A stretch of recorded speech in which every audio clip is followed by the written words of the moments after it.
Krishna Krishna Hare Hare आजा Hare Rama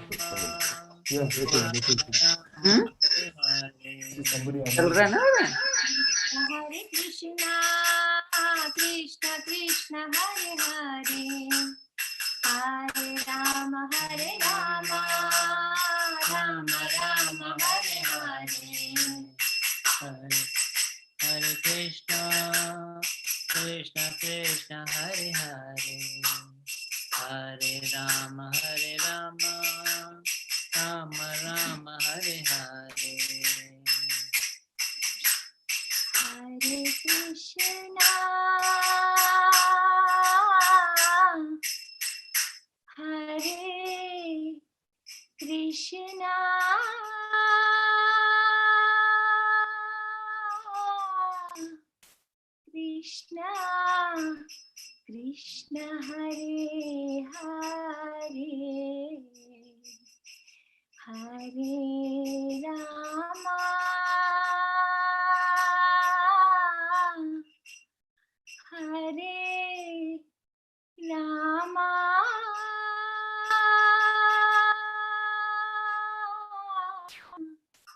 Rama Rama Hare Hare, Hare Krishna, Hare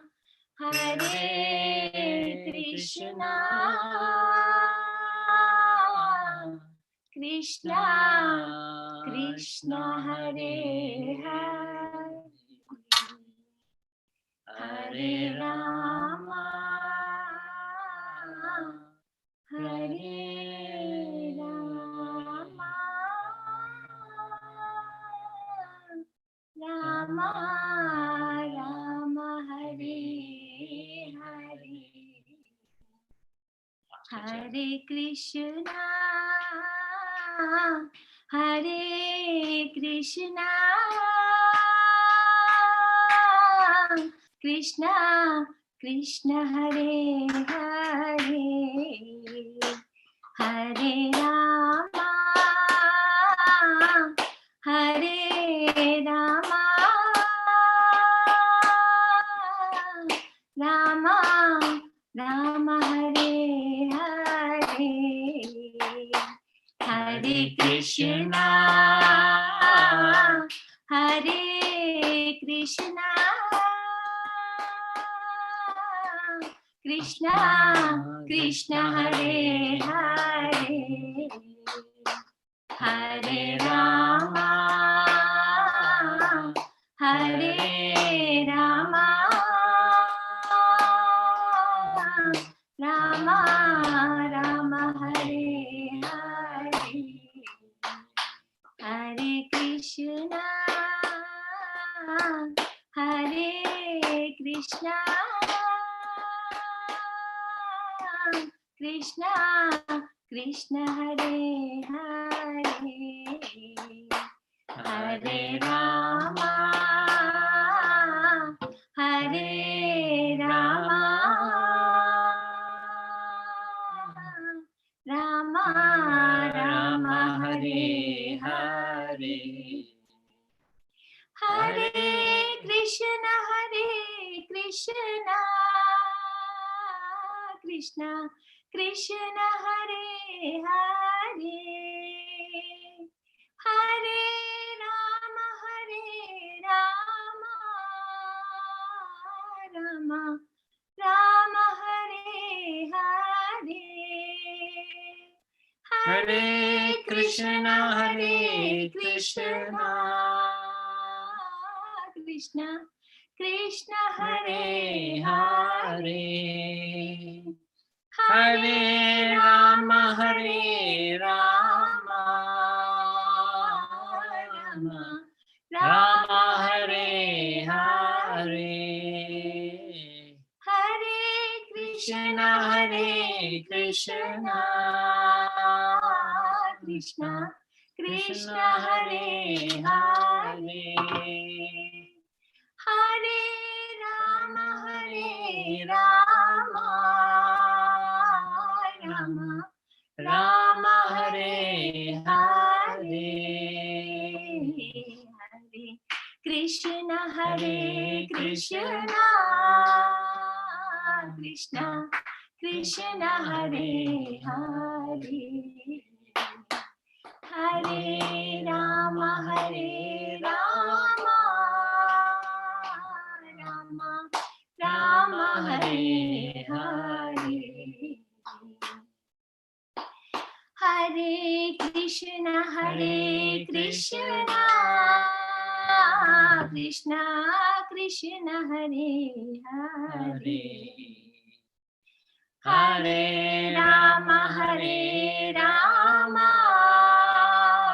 Rama Rama Hare Hare, Hare Krishna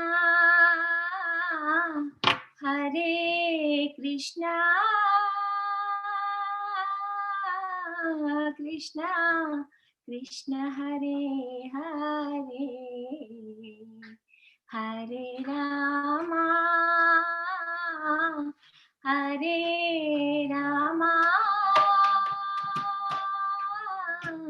Rama Rama Hare Hare, Hare Krishna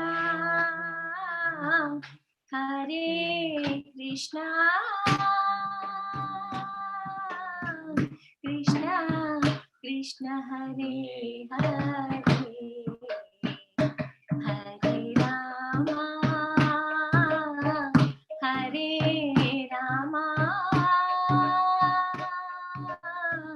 Rama Rama Hare Hare,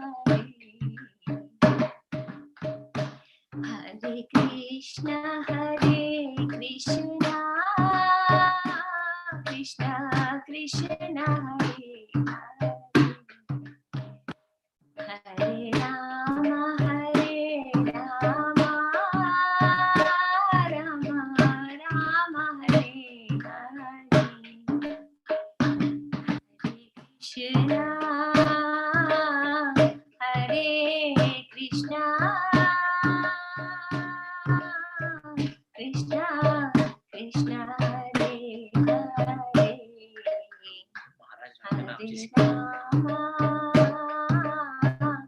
Hare,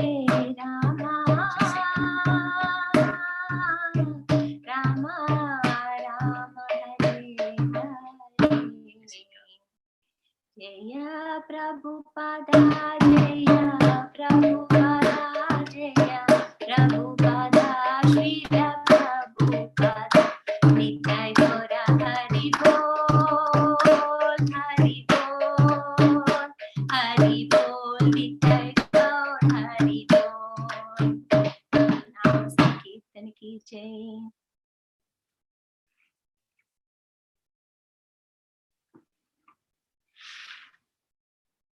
Lively kirtan. Hare Krishna, Hare Krishna. Hi, everybody. Hare Krishna. Yes. So we're very fortunate to have His Holiness Rompat Swami Maharaj there in front of us. Could you fix So it he'll now? be giving us this wonderful question and answer series. So let's welcome him by chanting Hari Bol 3 times. Haribol! Haribol. Haribol! Haribol. Haribol. And if everybody can just be muted, that'll be great. Thank you. Okay. Well, we're a little late, but that just permitted all of you to have a nice kirtan.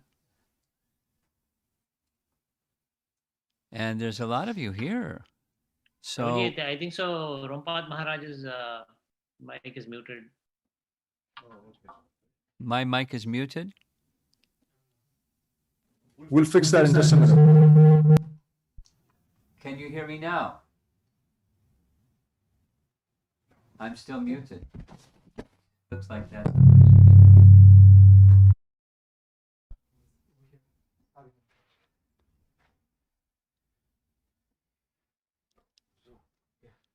Okay, now we're unmuted. Can you hear me okay now? Yes, Maharaj. I see some thumbs up. Okay, that means you can hear me. Well, we're a little late, And I don't like to be late, but that's just what happened this evening. And you had kirtan instead.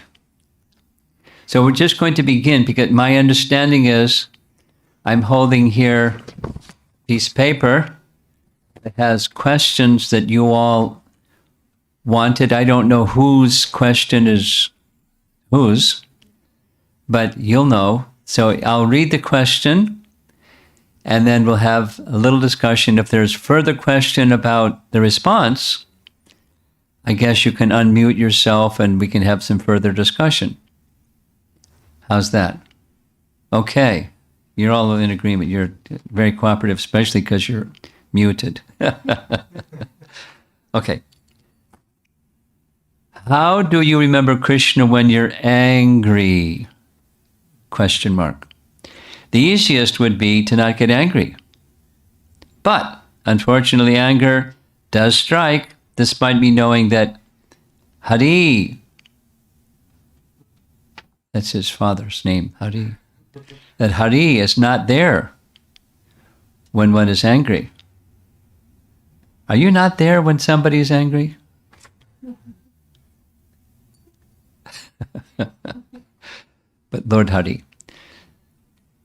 So the fact is, as the question says, when that mode of nature, the angry mode, takes over, then you are not going to remember Krishna. So the question is, how to remember Krishna when you're not going to remember Krishna? Well, you're not going to remember Krishna. So you have to recognize, here I am again. I got snagged by Rajogun that led me into Tamagun, Kamesha, Krodesha, Rajoguna Samudbhava. Some of you probably, most of you know the verse from Bhagavad Gita. What brings anger is lust or mode of passion that's frustrated. So it starts with contact with the mode of passion. When you find yourself in a position of anger, if you're practiced at it, if you're practiced at seeing through the eyes of knowledge, then you can be detached from the anger and become situated in the mode of goodness by stepping back. Notice my body language. I just moved back. You psychologically or mentally step out of the circumstance that's triggering the anger and go into a reflective space. That's mode of goodness space, by the way, reflecting. Look at this. The mode of passion got me again. And the mode of passion, like dominoes, turned into anger once again. And so when negative emotions strike, anger is one of them, there's a standard procedure. Here it is in Stress Management 101. Stress Management 101. Life throws rocks at you, and it hurts. So that's the something outside of you, and there's the something inside of you. You take the rock, and you toss the rock in the air a few times. And you consider, you're detaching yourself from the emotion, and you're detaching yourself from the rock that hit you. So it doesn't mean you have to not feel the feeling that you're feeling, but you're detaching yourself. You're different than that feeling, and you're different than the rock. And you consider in the reflective space, what's going on here? You've entered the mode of goodness window or space, and you're considering, according to Bhagavad Gita, I know what happened. You don't have to like the rock. You don't have to like the emotion that's responsive to the rock. But you're detaching yourself and you're considering, what are my options? And one option could be the reflex option is take the rock and throw it back where it came from, or do something hurtful and revengeful. And alternatively, you can consider, since I'm not this emotion, I'm not my mind, and I'm not the life circumstance either. I'm living in it, but it's not me. So there are some things that give me life energy and joy. Let me do that. It may be totally unrelated to the rock and the emotion.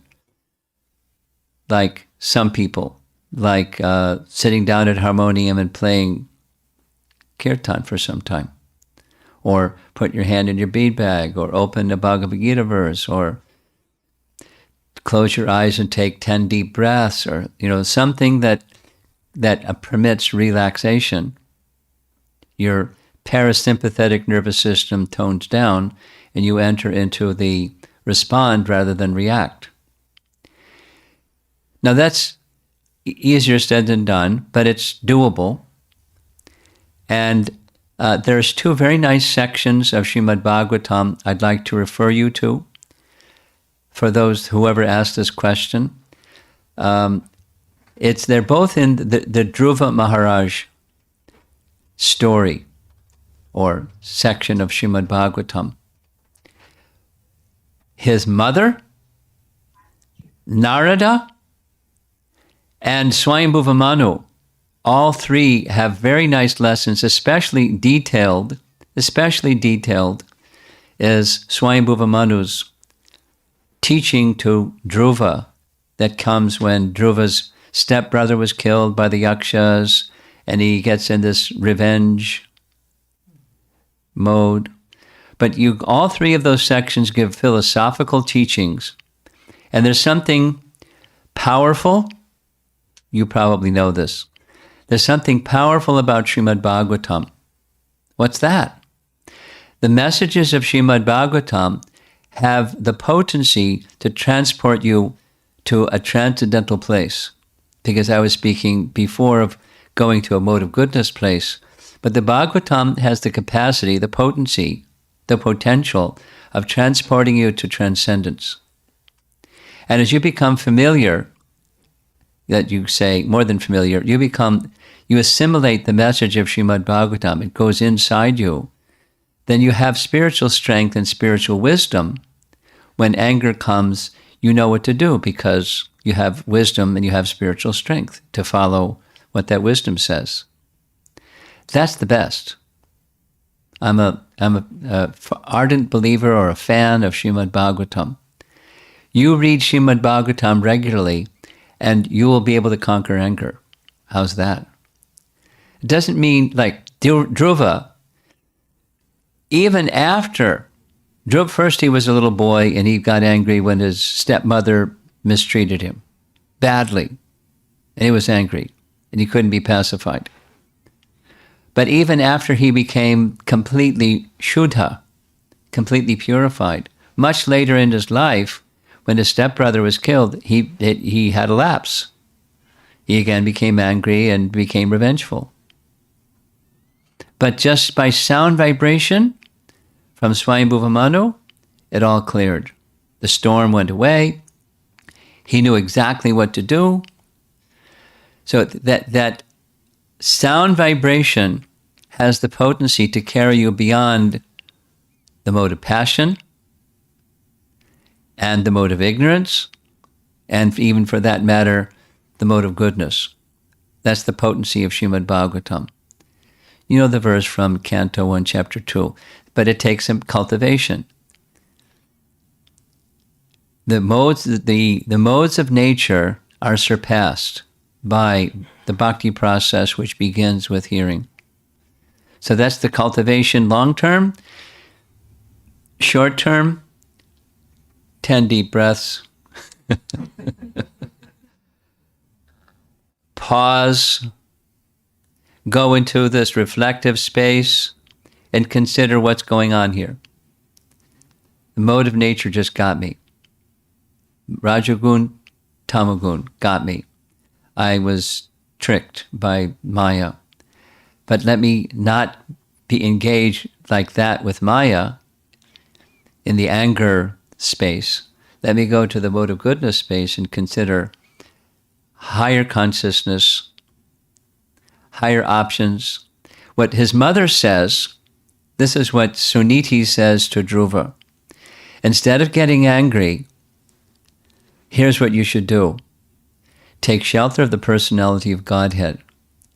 Because that which you want, you take shelter of higher principle, because that which you want can be fulfilled by higher principle, not by retaliation.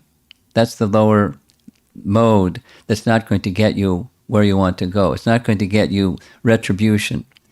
Take shelter of higher principles. And then she gives examples. Your great-grandfather and your grandfather. She doesn't say your father because he was silent when Suruchi offended him. But great souls, they take shelter there, follow their footsteps. Take shelter of the personality of Godhead, Vishnu.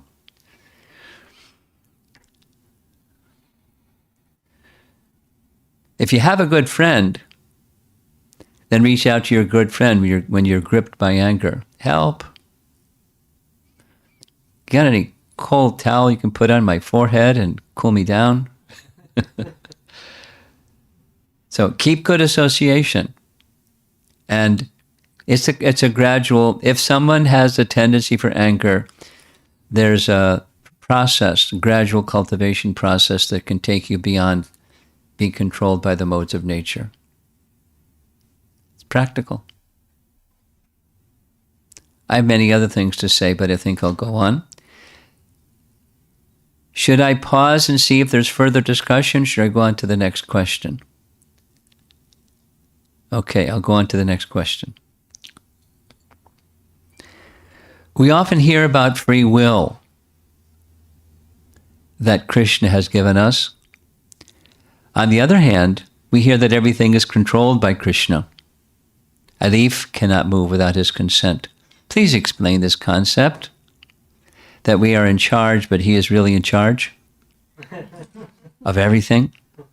We had this really lively and lovely and extended discussion in one of the suburbs of Chicago in Naperville, where this question was asked. Even so, to keep it simple, even in the spiritual realm, we have free will. We have free will because we're part and parcel of the Supreme who has unlimited free will, so we have free will. We're controlled, or we're controlled, or we're controlled, because we're dependent on the Supreme Independent. Now, the fact that not even a leaf can move or a blade of grass can move or you can't walk across the floor without the sanction of the Supreme Lord. The sanction of the Supreme Lord doesn't, you may have some limitations of your free will because you're not unlimitedly free. You're tiny. But free will, choice, is operative with the living entity at every second. But there's limits. We're not unlimitedly free. A very nice visual example for me is a cow that has a rope around the cow's neck. Now, in America, you don't see it happening, but in India, you see it all the time. In the morning, somebody from the house that has a cow takes the cow out somewhere to a field and puts in a stake in the ground. And on the other end is the rope around the neck of the cow, and there's a certain length of that rope. So supposing the length of the rope is really long, then the cow has much more radius or freedom for movement. Or supposing it's really short, then the cow doesn't have so much freedom for moving from that stake and the rope that's around their neck. Similarly, but the cow has some free will. They can move within the radius that that rope permits. Similarly, we have free will, minute free will, and the higher the consciousness, the more the freedom. That's like Narada Muni is described when he assumed a spiritual form, he had unlimited freedom. He could travel anywhere in the whole universe without a passport and visa, without even an airplane. You know, the demigods, they require vimanas. But Narada doesn't even require a vimana. He can go anywhere at any time. His freedom has to do with the purity of a consciousness, but his freedom is exercised in one way. That one way is in relation to Krishna. He is Krishna Bhakta. So he only wants what Krishna wants. Unlimited freedom to Narada. So what about, so us, the concept is, do we have free will? Yes. What about there's the consent of the Supreme Lord? Yes, because we're dependent. We're not independent. Free will doesn't preclude dependence, or dependence doesn't preclude free will. They don't cancel each other. There's limited free will, and there's dependence, and there's different kinds of energies of the Lord that we can submit ourselves to, the external or the spiritual potency. In both cases, we're dependent. In both cases, we have free will, but the extent of free will is diminished. If you leave hanging on a tree, you can't fly without the sanction of the Supreme Lord. You can wave as the wind blows by the sanction of the Supreme Lord. So we're dependent, but we have some free will. That's a nice discussion, nice topic to discuss. Does somebody want to pursue that further, or should I move on to the next? Okay, I'll move on to the next. No, she had a question. So, who's the question? What's the question? We're going to do some microphone so you can hear the question. Is it okay? Yeah, okay. You take your mask down and hear you better. Thanks. I just wanted to ask, like you said, is the best way to think like our rope is like a long rope of a cow, or does it get longer as we are more... As you become higher in the modes of nature, you have more freedom. And when you become a transcendentalist, you have still further freedom. Transcendentalists can do things that we can't do. Besides, like, travel around in the universe like Narada does. They have freedom because they're under the will of the Supreme Lord, who's unlimitedly powerful. So the devotees of the Lord have the greatest freedom. But still, so it's the longest rope, but there's some rope. We're under his control. So what about, Maharaj, when we have the free will and we don't want to think of Krishna, or... Well, that's a choice. And then the rope shortens. Okay. So now that makes sense. Now I got it. Thank you. Okay. Question number 3.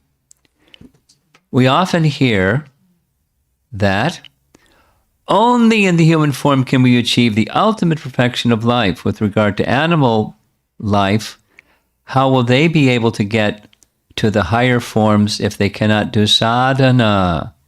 Will they be stuck in the animal form forever? No. The answer to that question is very simple.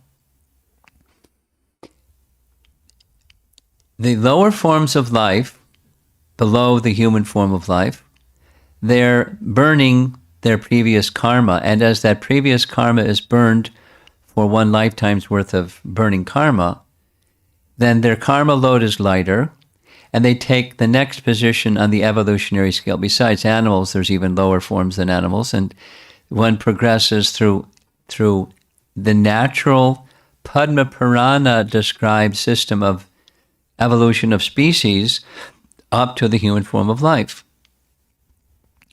So supposing somebody's in an animal form, that's the question.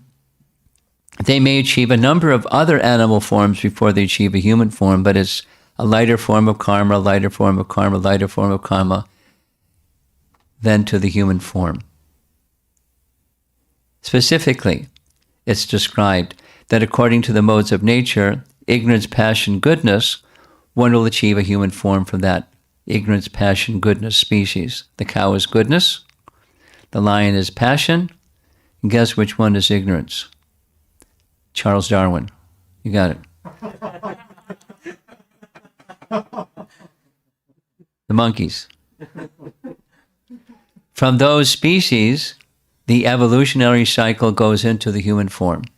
So below those three species of animals, the other species evolve up to, slowly, slowly, slowly. And so same before the animal species, the lower forms. There's a natural process of diminishing of karma through that life form, and as that karma load lightens, then the next, and then the next, and then the next. Could be a long time, but that's nature's arrangement. One will come eventually to the human form, and then we have the option of creating more karma, or we have the option of becoming karma-free.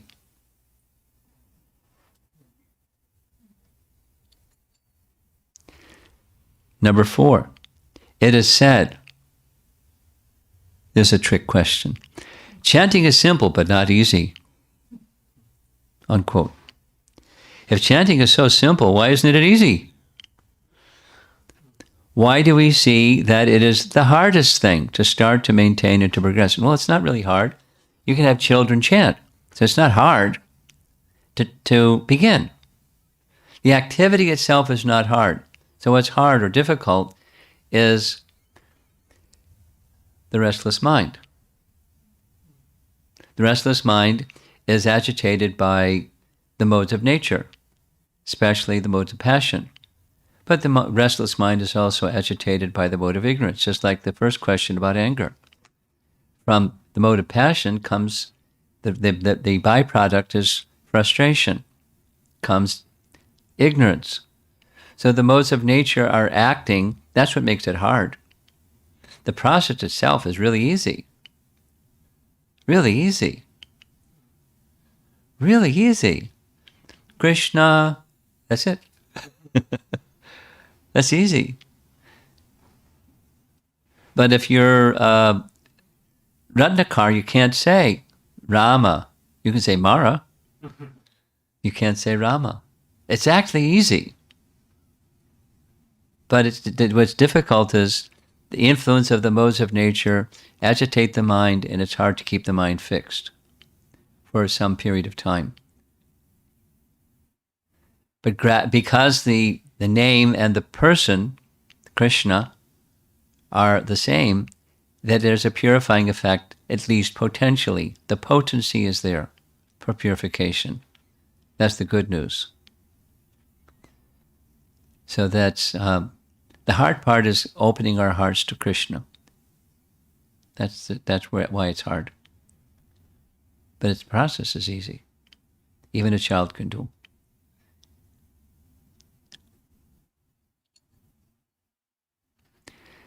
Number 5, we have read in Bhagavad Gita that Krishna is impartial to everyone.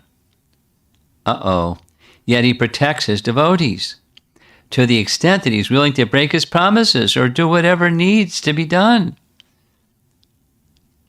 Please explain this concept. It sounds like the question is, if I'm getting the question wrong, whoever wrote the question can, I'll pause after I say what I think the question is. There's this contradiction. He's equal and he's not equal. And not only not equal, he'll go out of his way to even break his promise to give protection to his devotee, because that's his promise. He'll protect his devotee. But then the other side is he's equal to everybody. So why isn't he equal to the people that aren't devotees? Is that the question? Whoever wants this question answered? Yes. Yes. Okay. There's a wonderful seminar, 3-part seminar, given by Hari Parshad Prabhu on Krishna, the harmonizer. Krishna, the harmonizer of all opposites. So if you want a really in-depth answer to that question, go check his website or his YouTube channel. Just put in Hari Parshad, harmonizer of contradictions. And you'll get a 6-hour answer to your question. But a simple one is 2 things. One is it's natural. While Krishna is equal to everyone, Prabhupada gives this example. Parents that have many children, they have affection for all their children. That's natural. And if one of the children, whatever the sequence in childhood is, one of the children is particularly dependent and affectionate and so forth and so on, then because the child is like that to the parent reciprocates naturally with the child. So from Krishna's side, he's equal to everyone. And those that have affection for him, he reciprocates with their affection. It's natural. It's not partiality, it's natural.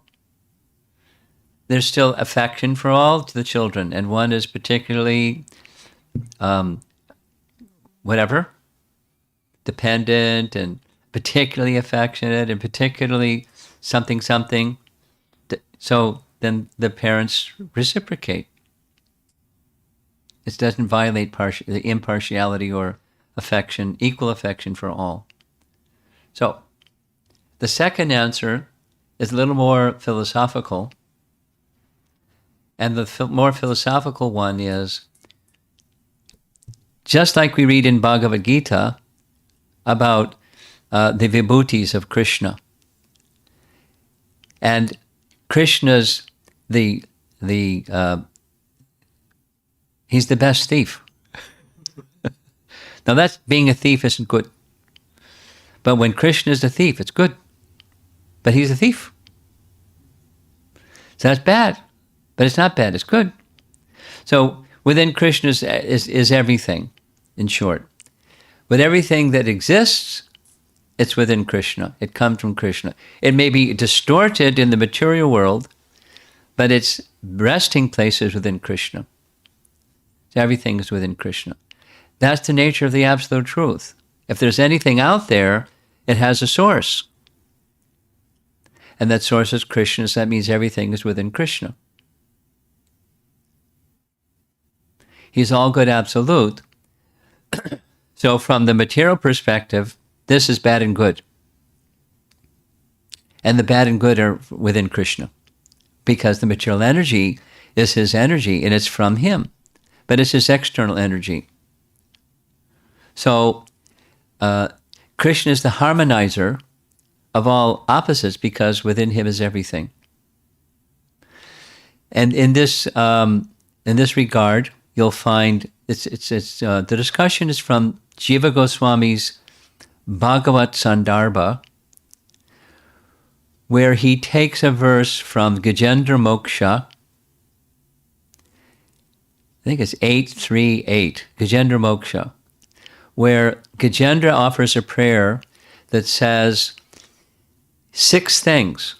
You don't take birth and you don't have activities, you don't have a name and so forth and so on, and yet you appear in this world and do all these things.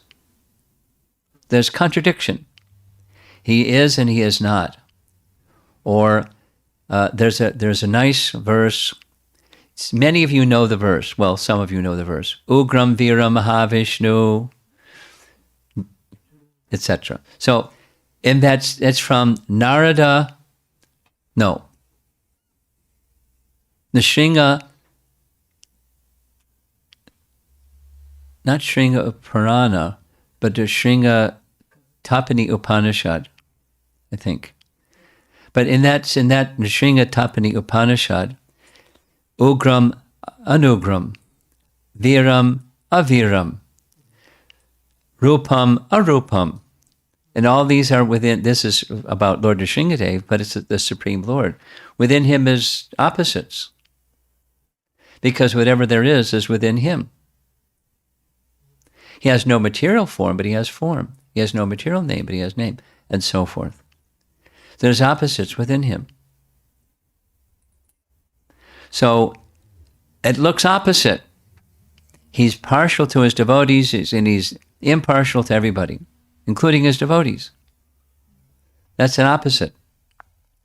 And the Lord is the harmonizer of all opposite things. That's the more philosophical position, which Jiva Goswami explains elaborately in Bhagavad Sandarbha, and again, 6 hours worth of discussion of Jiva Goswami's teaching on this point is found in the YouTube channel.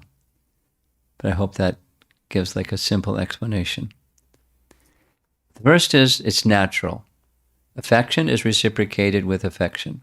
Yeyatamam prapadyante tang sadaiva bhajam yaham, Krishna says. He reciprocates with everyone. Bhajami, as they take shelter of me, I reciprocate. So someone's inimical, okay, I'll be your enemy, no problem.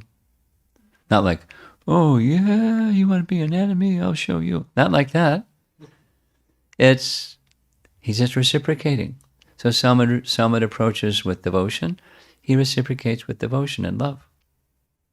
It's natural. He's equal to everyone, and particularly affectionate to his devotees. Very natural. And the other is, he's the harmonizer of all contradictions. Everything is within him. Okay.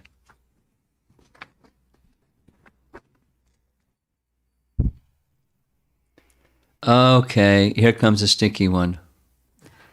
The role of women.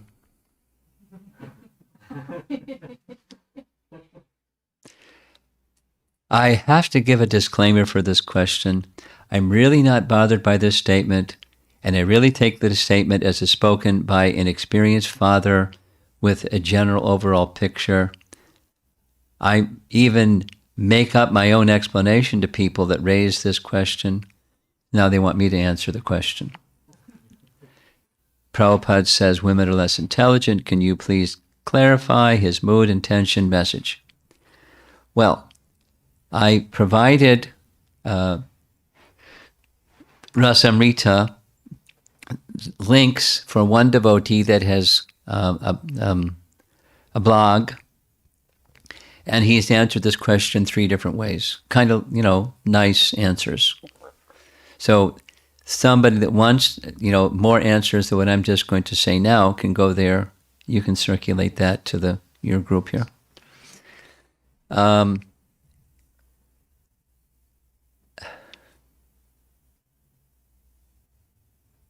And this question, there's a relationship with this question and one of the other questions, like the role of a woman in relation to her husband. What if the woman is more advanced than her husband? What about serving the husband? How does that work?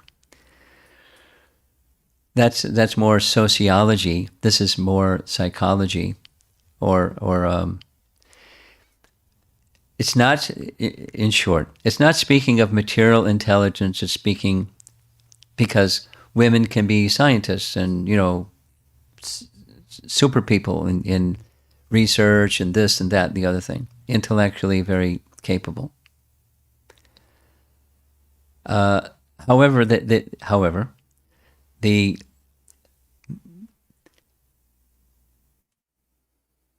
I've had women answer the question this way. It's true. In fact, one of them that answered that question the way that I just said is Vishaka, who is the temple president of the Bhaktivedanta Manor. Vishaka, writer, mother of 2 wonderful children, really, really capable lady. And she said it's true, which is like, so it's not with material intelligence. but she's a great personality. She's a great soul.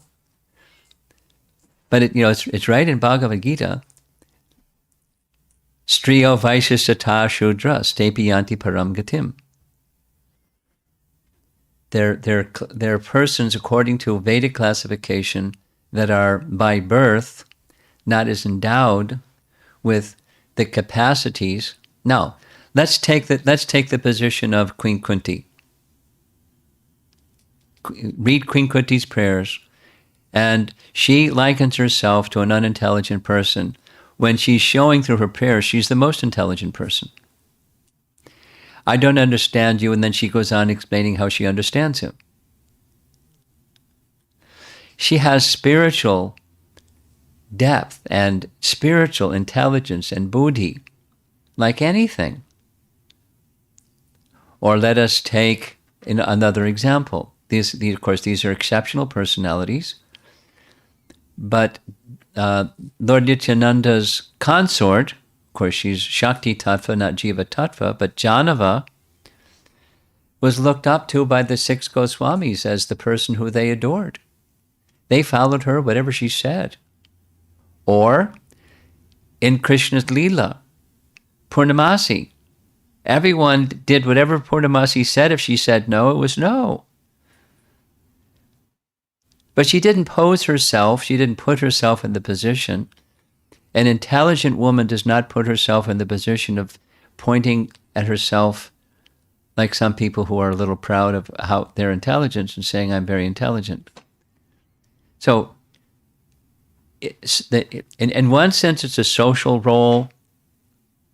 And in another sense, it's definitely not what material intelligence is. That's being spoken about. But the buddhi capacity comes from Krishna, and Krishna doesn't discriminate. I think I'll give buddhi only to men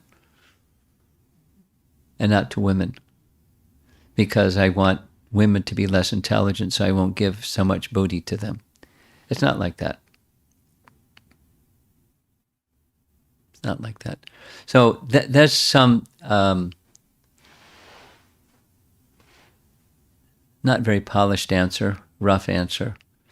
But this devotee that wrote 3 times in his blog 3 different answers, you can go there, or you can contact Vishaka and have her tell you.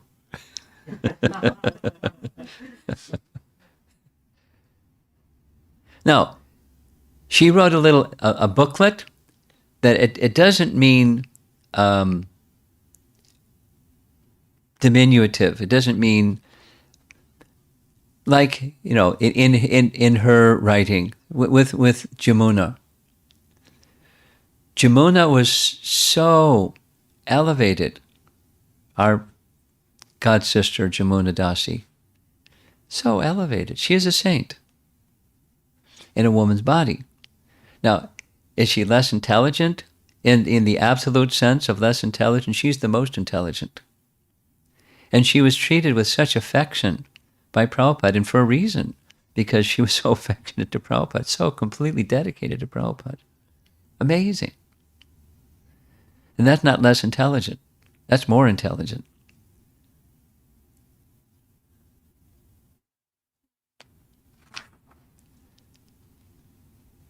Okay. Enough on that. Let me go to the other one that's similar.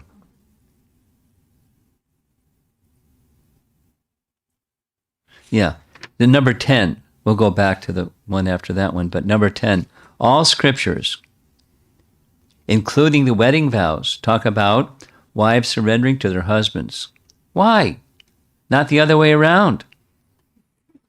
If they are more devotional, and that has to do with the social roles of men and women. Now, our teaching is we're not this body, and it's true. But we have social roles because we have bodies. So, like, I'm wearing a sannyas cloth. there's a social role that a sannyasi is to perform.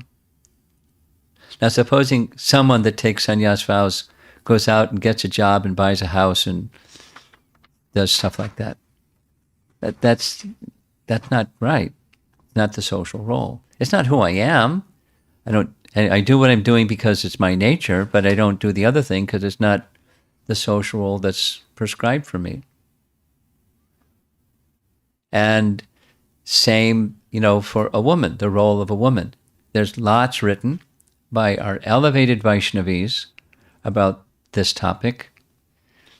And it's not demeaning, but, say an elevated Vaishnavi whose husband is less spiritually elevated than the elevated Vaishnavi is still to respect her husband because that's the social role. That's her function. Now, I know a number of couples, really nice devotee couples, where the wife is clearly, and the husband knows it, more spiritually elevated than the husband. And the wife performs her social role. Doesn't mean she can't give a Bhagavatam class or can't organize and do stuff that, the person with capacity, but the mood of the elevated wife is subordinate to the husband. And that's part of the function of marriage. Otherwise, she doesn't need marriage. The function is to support the husband. And when the husband is supported, the best comes out of the husband. And when the husband is not supported, then something else comes out. And it causes a lot of disturbance in a relationship. I call it the male ego. Somebody else might call it whatever they want to call it. But it's natural for the male ego that the wife is supporting the husband. Now, it doesn't mean the husband doesn't support the wife. Not a one-way street, but that's the social function within the man and wife, husband and wife marriage or a relationship. It's a social function. Now, in modern times, everything is upside down and twisted. But the principle still holds. The principle still holds. Now, how the more spiritually elevated wife is going to navigate the territory, a lot depends on her and depends on the husband and the relationship. But the principle doesn't change. Somehow navigate that territory. If you need some help, take advice from somebody that's wise, particularly a wise householder, to navigate that territory. But that's a principle. And that is a symptom of a spiritually advanced female who is in a marriage.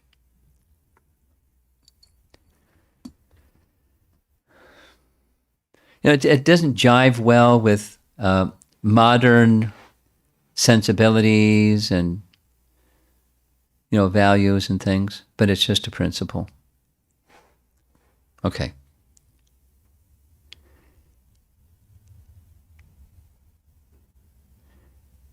If some of her non-Krishna conscious relatives / friends are in a crisis situation / suffering / or incurred a major loss, what is the best way to pacify them? Be compassionate to them. Help them.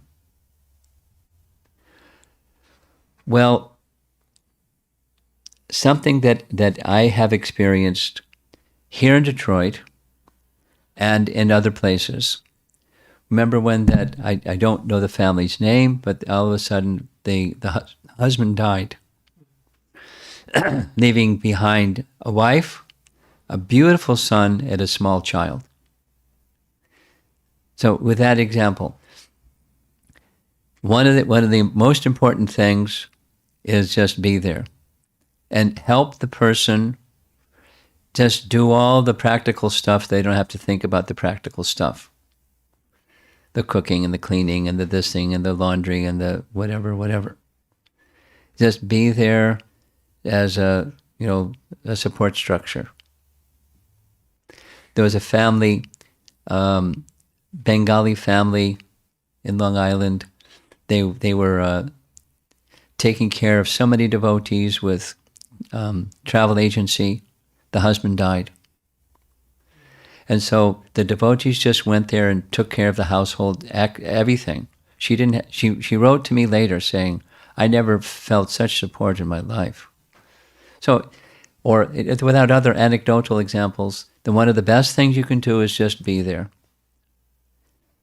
The creature comforts and needs and everything, without any question.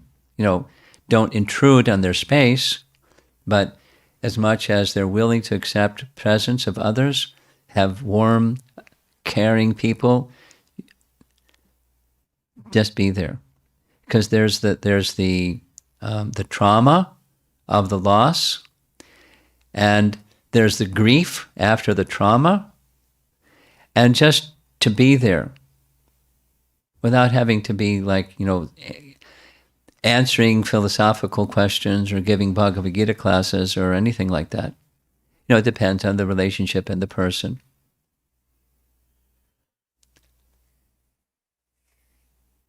We were at a yatra in,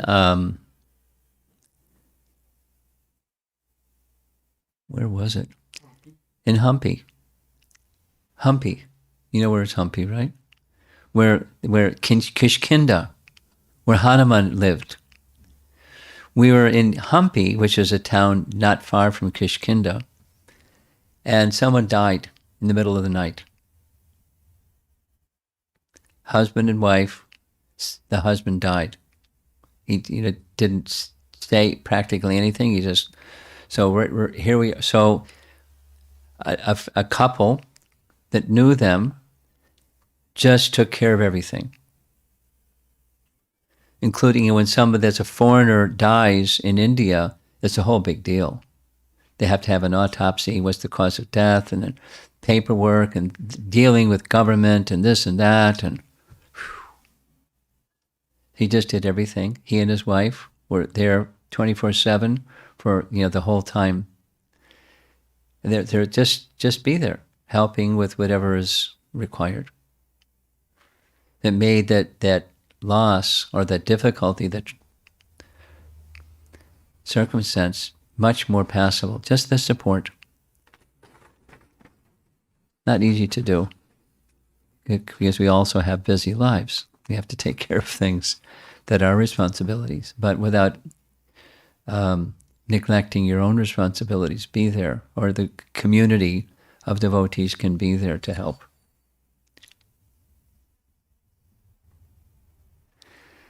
Number 8, if someone is suffering, yet does not want to chant or follow Krishna conscious process, what's the best advice we can give?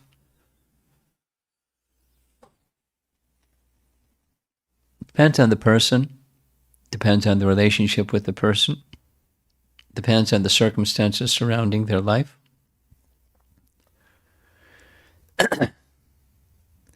I would say one of the best things you can do is consult somebody that has profession in this field, and take advice from someone that has profession in this field, because I don't.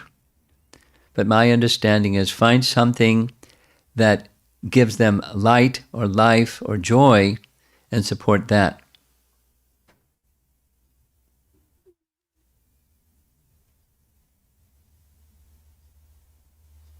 And it can be something really simple.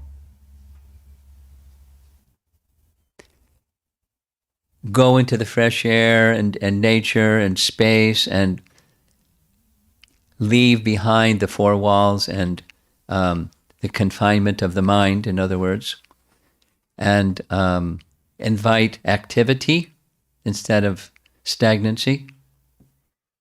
Now that's probably our professor, doctor over here can say more about this than I can in a professional sense, but yeah. Reach out to someone. If you don't have a clear idea, reach out to somebody that has this as a profession, with some professional training, take some guidance, and takes the first few steps with their guidance, and then go from there. That's what I would do. It depends on the severity of the situation.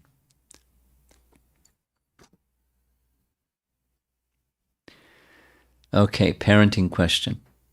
If kids are older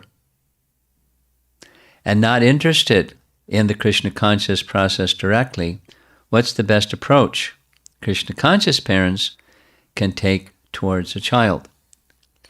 Well, the parenting question can go on forever, my experience has taught me. And I know somebody, if for those of you that are interested in this and may know somebody that has a situation like this, Nityananda Pran in Chicago has made it his profession to become a certified parenting counselor. He went through a curriculum, is now a certified, many, many hours, 50, 60 hours of training. And, with the training includes some hand-holding and watching different circumstances, taking guidance, and not just lectures, practical training. But so one of the things not to do is don't push, and one of the things to do is just invest in the relationship depending upon the nature of the youth. Invest in make sure the relationship is a trusting one, and let them try to understand from them, either ask directly or indirectly or just by observing, where is the comfort zone for a trusting dialogue from the child that's not interested in Krishna consciousness. Find the things they are interested in, especially the wholesome ones, give lots of support for it. Let them grow and grow and grow. Because if they've grown up in a family where the parents are Krishna conscious, it's there, it's inside, it's just not manifesting so strongly at a particular period of time, but it's in there. So the most important thing for parenting is start before even the child is conceived, and prepare yourself. And it's the earlier the impressions, samskaras, are passed on, it's there, it'll come out. And then allow the fact that there's a spirit soul making choices. And I can't make the choices for the spirit soul, they're making their choices. So you provide a nice example and support the choices they wish to make, and be happy that they're happy making choices they wish to make. And the most important investment of impressions is in the earlier formative stage. Know that's there, and it'll come out. They'll be protected by that, at least by the value system of not going. And when parents make the mistake of pressuring or pushing to making their younger one uncomfortable, it's going to push things in the opposite direction, generally speaking.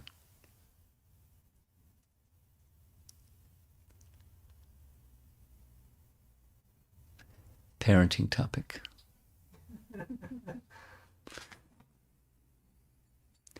So if you're interested in the contact information for Nityananda Pran, you can pass it on to him. He can make it available, and they could take advantage of it or not if it's important to them.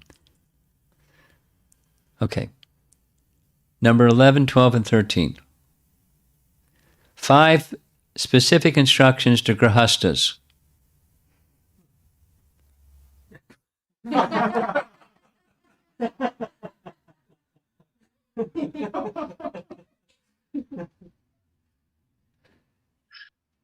I could make a joke, but I won't.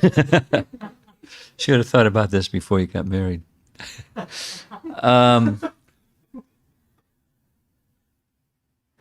Charity.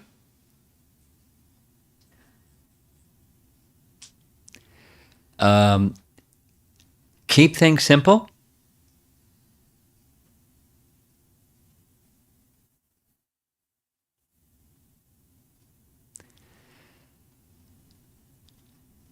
See that Others are, it has to do with charity, but prasadam distribution, because it's part of charity. I'll tell a little story. There's a god brother that got married. He was brahmachari for a long, long time. He got married. So the next day after his wedding, Prabhupada, he was with Prabhupada, went for a morning walk, and he asked Prabhupada, now that I'm married, what's my duty? Prabhupada said, before you take your meal, you go to the door and call out 3 times. Is anyone hungry? And only then do you take your meal.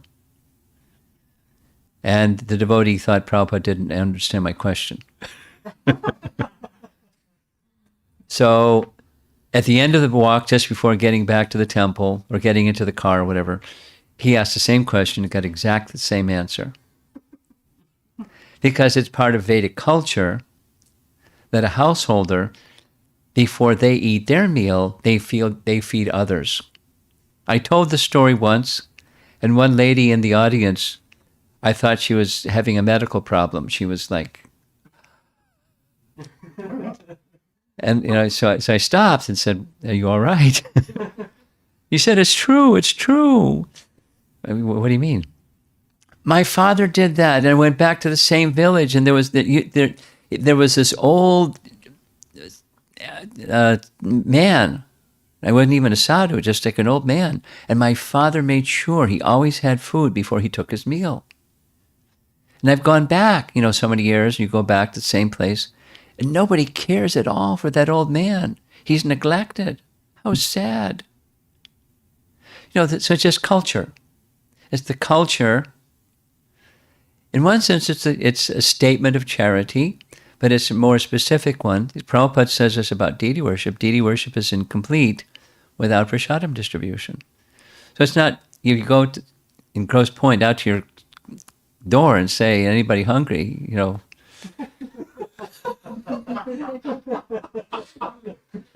There may be some deer because of this bad weather. There may be some deer around that are hungry, but they're probably not going to come to your door if you call for them. But it's a principle of seeing that those that have less than that I may have, that they have.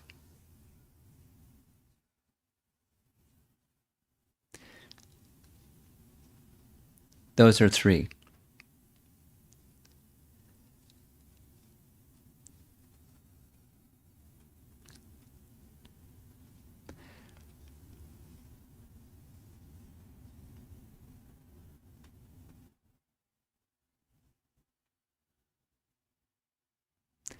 I think a 4th one applies to everybody, not just householders, but that is be conscious about those, selecting as those who you bring closest to you as people who are wholesome. And I use that word wholesome following a nice TED talk by Brene Brown, who speaks of the wholesome. Those of you that are interested, Brene Brown, what's the title of her TED Talk? You'll find it. Can you spell that name? Huh? Can you spell that name? Banay Maharaj? Brene, How do you spell that? Benet, Brown. Brene Brown. Or maybe Bene, Bene with an accent, Brene Brown.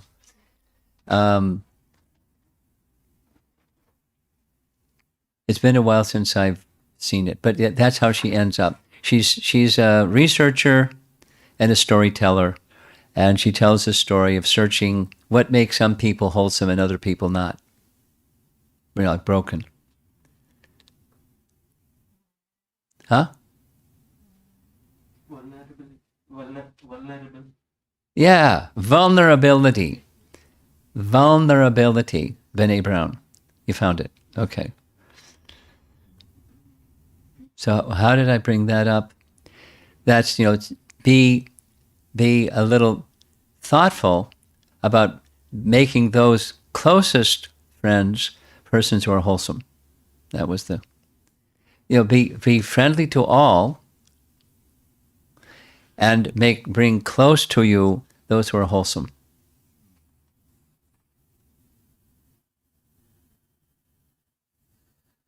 And I think here's a fit number 5. Householders move about in the world that brahmacharis and sannyasis don't. You interface with people we're never going to meet.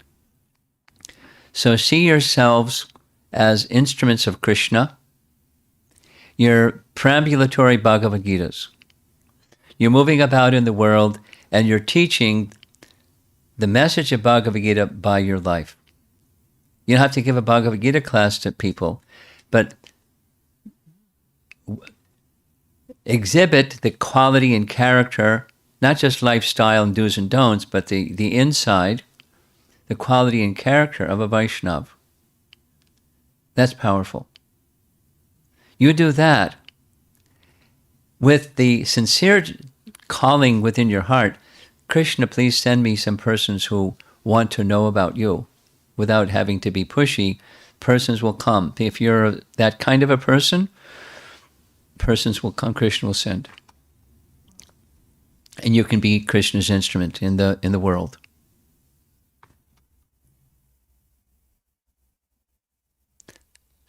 Okay, that was number 11. 12. Since the soul takes different bodies, does it have any specific form on its own? Or is it just a spark? No, the soul has form. And you'll find this in Canto 2, Chapter 10, verses something like 5 and 6. In the first verses of Chapter 10, there's 10 topics of the Bhagavatam. One of the 10 topics is mukti, liberation, one of the 10 topics. And when Sukadeva Goswami describes liberation, he answers your question. Muktir hitvanyata rupam svarupena vyavastati. Svarupa. Liberation means manifesting your spiritual form, leaving aside attachment and identification with the temporary, and manifesting your swarup, your spiritual form. Souls have spiritual form, they're not just a spark.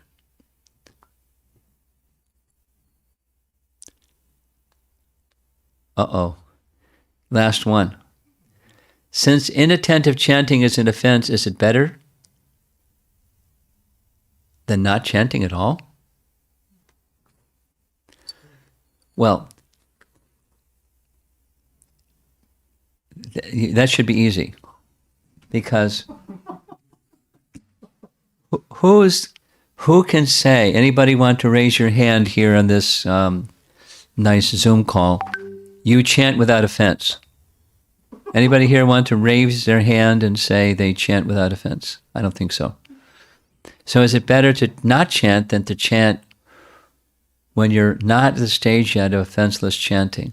Yes, because ideally, you should be trying to become free from offense, knowing that you're not there yet. That's called the clearing stage. Now, offensive stage is something like Shishupal. He was darn right offensive. But you know what? What? Because he took shelter of the holy name, he got liberation. Because he took shelter of the holy name, he got liberation. He became purified by chanting even that way. Scorn and derision. There's a Sanskrit name.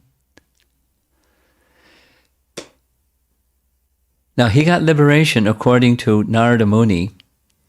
You'll find this in Canto 7, Chapter 1. He got liberation because when Krishna released his Sudarshan Chakra, the Sudarshan Chakra purified him.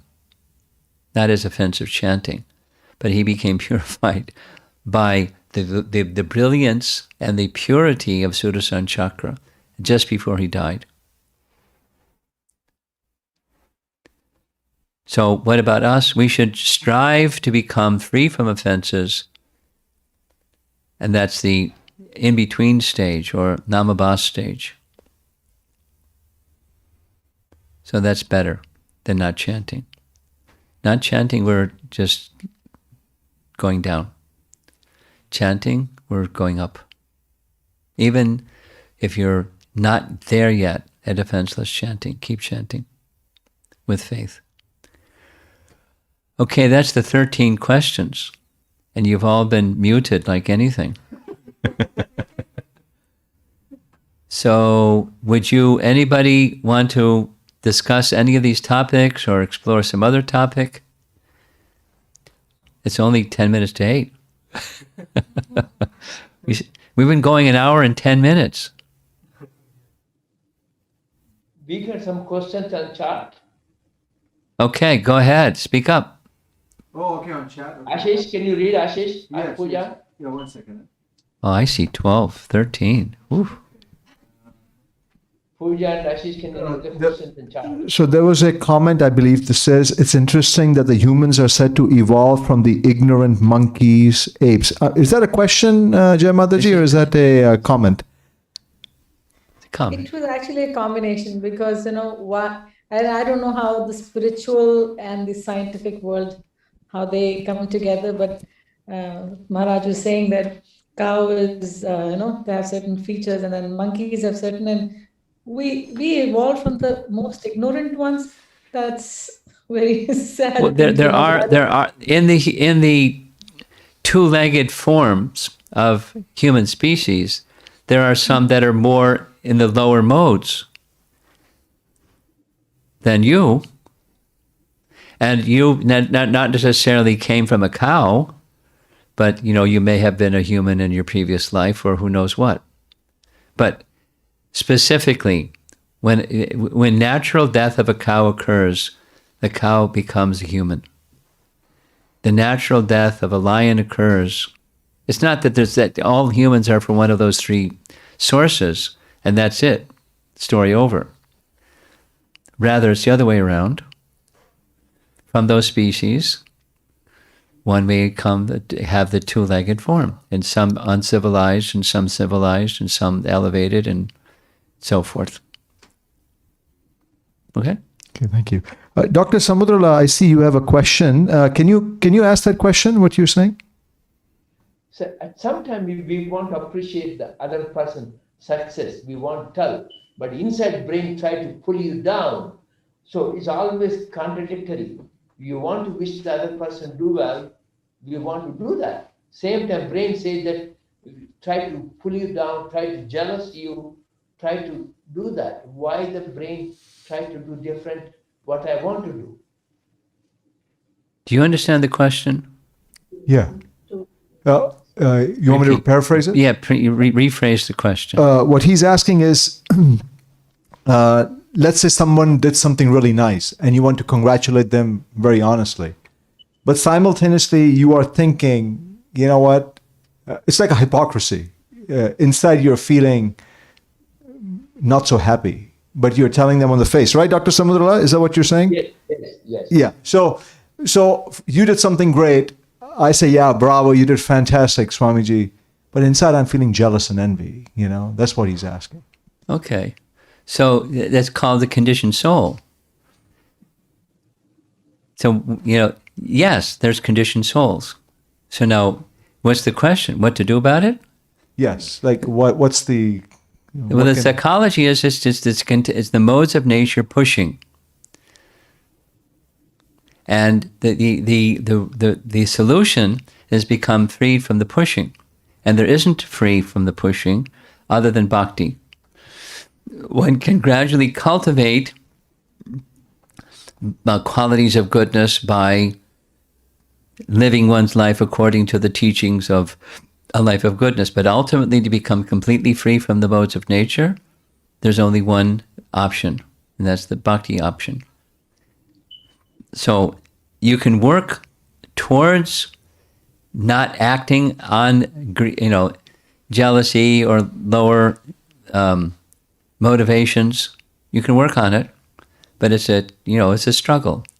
Krishna says, Daivihi esha gunamai mama maya durachaya. The modes, it's a very difficult struggle. But here's the good news. Mama eva ye prapadyante. Prapadyante. Mam eva ye prapadyante. Maya me tam tarantite. They can easily cross beyond the struggle. So that's the best solution. Take shelter of Krishna while you're being conscious that this lower motivation is very dissatisfying. I'd like to leave it behind. So you need to take shelter of something else to leave it behind. That's Krishna. Serving Krishna. Okay? Thank you, Dr. Samadala. Is there any other questions? Yeah, I wanted to ask one, Prabhu Maharaj. So you said soul has a form. Does it have gender as well? Yes. With form comes gender. So once a female, always a female? Well, the spiritual soul doesn't flip around. Okay. Your form is what it is. It is what it is. And it's an eternal form. It doesn't change. Okay. Any other questions? Prabhuji, this is Karunakar. Can you hear me, Prabhuji? Yeah, loud and clear. Sure. The soul in its purest form is all blissful, all knowledgeable. And in spite of being all that, it has a free will. Yes. Why would it deviate and fall down when it knows that there isn't anything else better than this?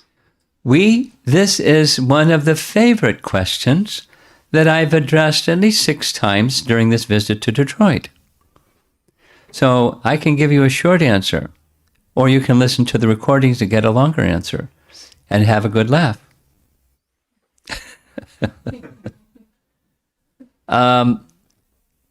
Intrinsic to the soul, even in the liberated state, or in any state, intrinsic to the soul is free will. So now, there isn't an external cause. This is something I didn't say in the other discussions. We're used to, yes it is, we're used to things that whenever there's an effect, there's a prior cause. That's the world we live in, cause and effect. Now, for the living entity, within the living entity is free will. And so the prompt for proper use or misuse of free will is not something external to the soul. It's an option that we have. It's just like, say, there's a switch on the wall, and there's an off and there's an on. And you have to move it from the on to the off or vice versa for the light to go on or off. But so we don't know about light switches that just start going off and on their own, because we know cause and effect. So what's the cause? The question is, what's the cause of the living entity misusing free will? There's nothing external. It's an option or a possibility of free will. It's misuse of free will. Okay, great. What's the cause for misuse of free will? It's not a cause. It's not something outside a living entity. Or say it another way, you won't find a good reason because there isn't a good reason. It's really dumb. And here's another approach. Sorry to bore you. You won't find a satisfying answer. But if fundamentally or ontologically, there's misuse of free will. Bhaktisiddhanta writes, and I sent it out to our audience yesterday. You can send it again to this audience today. Bhaktivinoda Thakur writes in literature that he sent around in English in 1896 to universities around the world. You probably know this story from McGill University. They found a copy. Sri Chaitanya's Life and Precepts. and it was sent to they found some in Southeast Asia, some university. He sent it all around the world to universities because he felt at least the educated people of the world should know who is Lord Chaitanya. So he at his own expense, he printed it and sent it out. Life is the Gaur Lila, and the precepts is the 10 essential teachings of Lord Chaitanya. That out of his 100 books, it's in like 80 of his 100 books. It's like a fundamental doctrine that he taught. 10 essential teachings of Lord Chaitanya. And one has to do with the jiva. So from that jiva section is a statement that goes like this. And you'll get the exact wording when your Bhakti Vriksha leader sends it to you. Do not ask the misleading question. When the living entity was created, or when the living entity was enthralled, because it's not an event within time. So Bhagavad Gita teaches us, was living entities ever created? No. Will living entities ever be created? No. Living entities are not bound by time. Anadi. They're eternally, they're co-eternal with Krishna, living entities. Now, what about being enthralled? Is it an event? Was there misuse of free will? Yes. Was it an event within time? No. Wait a minute. What's an event that's not within time? Because that's all we know. Like the light switch. It's on. And when we leave the room, we'll turn it off. And there's a cause to turn it off because we want to save electricity. But so that's an event within time. And is there such a thing as an event that's not within time? Yes. The fall of the living entity is one of them. It's an event. It's an ontological event, but it's not a chronological event. So when the question is asked, it's a once upon a time, da-da-da-da-da-da, and then some time passed, and then the switch the switch moved from on to off, and here we are. So why did that happen? We're looking for an external cause. It's not an external cause. It's an internal misuse of free will. What prompted the misuse of free will? Nothing. Misuse of free will. It's an option, we exercised it. It's an ontological event. And here's a third answer. There's nothing in the Vedas, there's no Shastra Praman that says, that it answers your question. And there's plenty of Shastra Praman that says what to do now that you're here.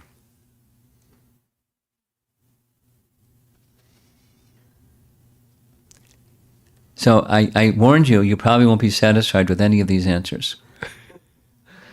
Because it's one of those enigmas, it's one of those beyond our capacity to understand kind of questions. Okay? Thank you, Prabhuji. Hare Krishna. So our moderator is gone. So when the cat's away, the mice will play. Anybody else want to raise a question? Because otherwise, we'll call it an evening. Maharaj, there are few little kids in the Zoom call that always say a shloka at the end. All right, let's go. It's sloka time. So if Krisha, Rasika, and then Tulsi can do her part, Kriv, anybody wants to take blessings from Maharaj. Okay. So we can start Krisha or Rasika. Hare Krishna Mataji, Dandavat Pranam Maharaj. Krishna is actually not at home. She's at her friend's home. Okay. Hare Krishna. Rasika is here. Rasika, you want to say shloka, beta? She's muted. Hare Krishna Maharaj. Hare Krishna. Let's hear your sloka. Okay. Aham sarvasya prabhavo mattah sarvam pravartate iti matva bhajante mam buddha bhava samanvita. Can you tell us the meaning?